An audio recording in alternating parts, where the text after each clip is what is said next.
Labour MP Mike Amesbury punched his constituent Paul Fellows to the ground in October last year, and it was caught on camera.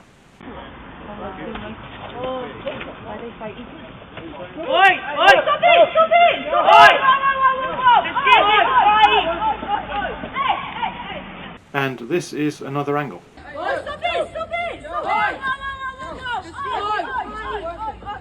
Judge Tanweer Ikram presided over the assault case, and he sentenced Amesbury to a grand total of 10 weeks in prison. At Chester Magistrates Court, the Deputy Senior Judge Tan Ikram sentenced Amesbury to 10 weeks in jail. The general tone of the reporting suggests that 10 weeks is actually a long time, but those just 10 weeks behind bars were then deleted not long after that, on pretty much immediate appeal. His Lordship Stephen Everett says, "We came to the conclusion that, without in any way criticising the original sentence of 10 weeks, because of the important change in the last 3 to 4 days, you are a realistic prospect of rehabilitation, and therefore we will suspend the sentence for 2 years. What important change? There was none.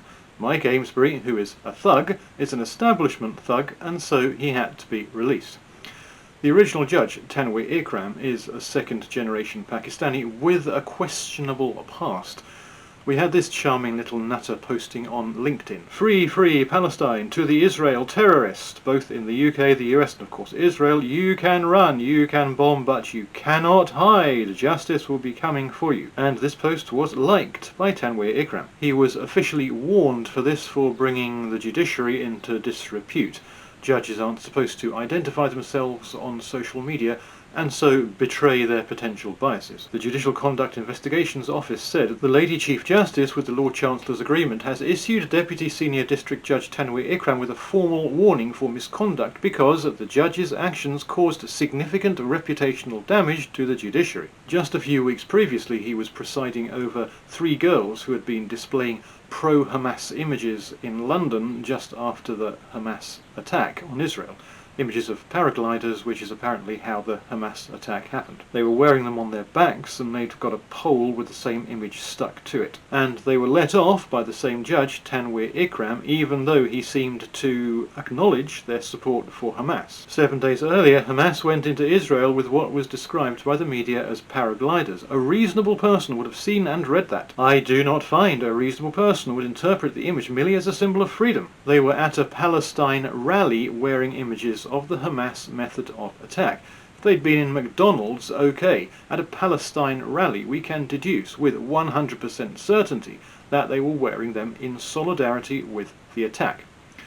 But Tanweer had other ideas. I want to be clear, there's no evidence that any of these defendants are supporters of Hamas or were seeking to show support for them. He said he had decided not to punish the defendants and handed the trio each a 12-month conditional discharge. Apparently, wearing images glorifying the Hamas attack is not evidence they were supporters of Hamas, in spite of what he said himself, and even though the Crown Prosecution Service had also said all 3 women knowingly displayed the images of paragliders in central London, therefore arousing suspicion that they were supporting Hamas, a prescribed terrorist organisation. The fact that these images were being displayed in the context of a protest opposing the Israeli response to the Hamas attacks demonstrates the glorification of the actions taken by the group. I believe the answer to the conundrum posed by his response to the image on the left is contained in the image on the right. He is pro-Palestine, and not illogically at all given his Pakistani heritage, and so he's inclined to be forgiving towards his sisters in combat. But, as a judge, he's supposed to be neutral.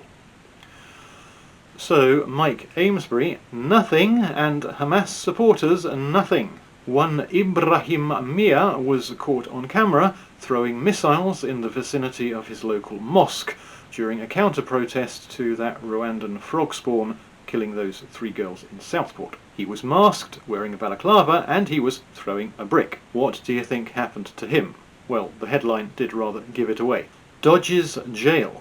He was let off. In spite of being masked and throwing bricks, he was let off.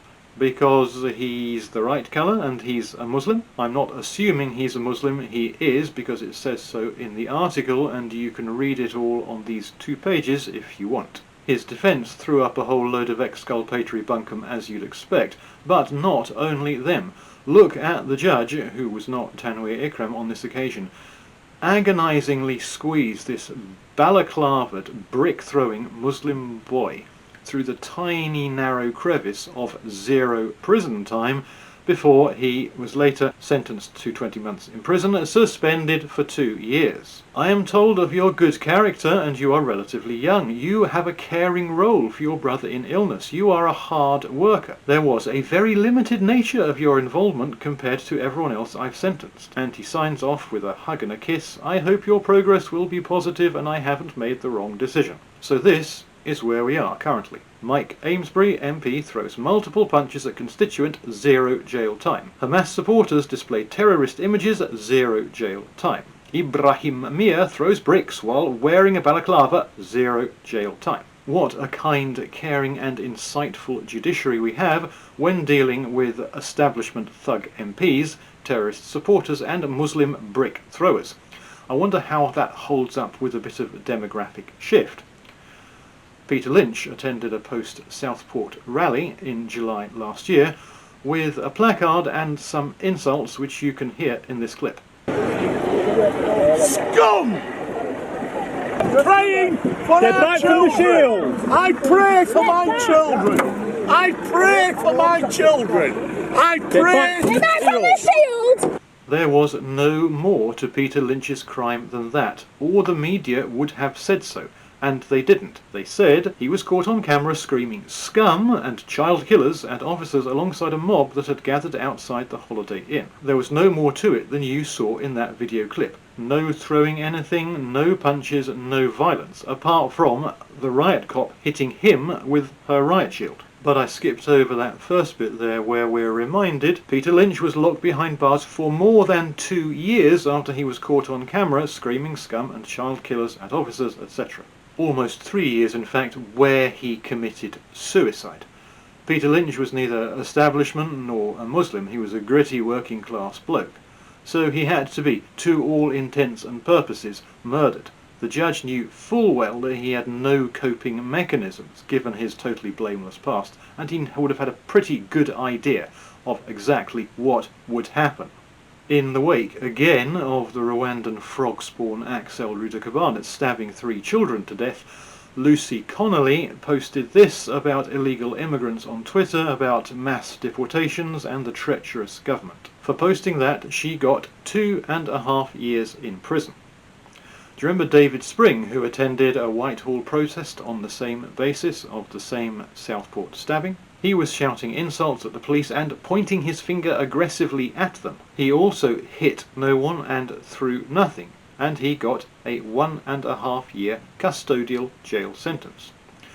Do you remember Twitter user Sick of It? He was given 3 years custodial for posting provocatively on Twitter during those same protests. He also didn't hit anyone or throw anything, obviously.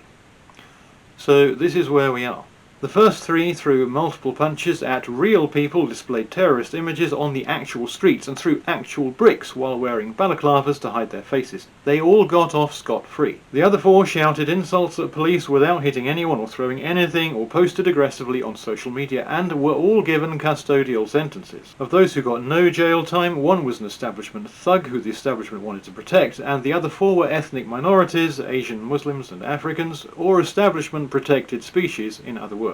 Those with insanely disproportionate custodial sentences were all those white people the establishment despises. And to top all that, they are now bringing in a process which will lead to lighter sentences for ethnic, cultural or faith minorities, which means Muslims, as if they needed to. From the 1st of April, a pre-sentence report will normally be considered necessary if the offender belongs to one or more of the following cohorts, of which one is from an ethnic minority, cultural minority and or faith minority community. Why would the sentences most likely be lighter?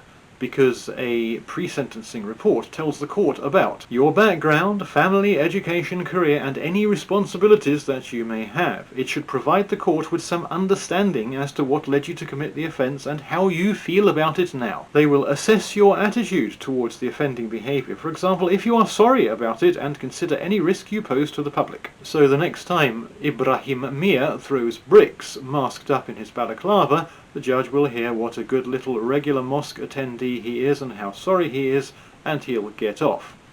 And the same for potentially Pakistani grooming gangs. The reports will tell the judge how their native cultures make it pretty much impossible to behave any other way, and so they'll end up having their sentences reduced accordingly.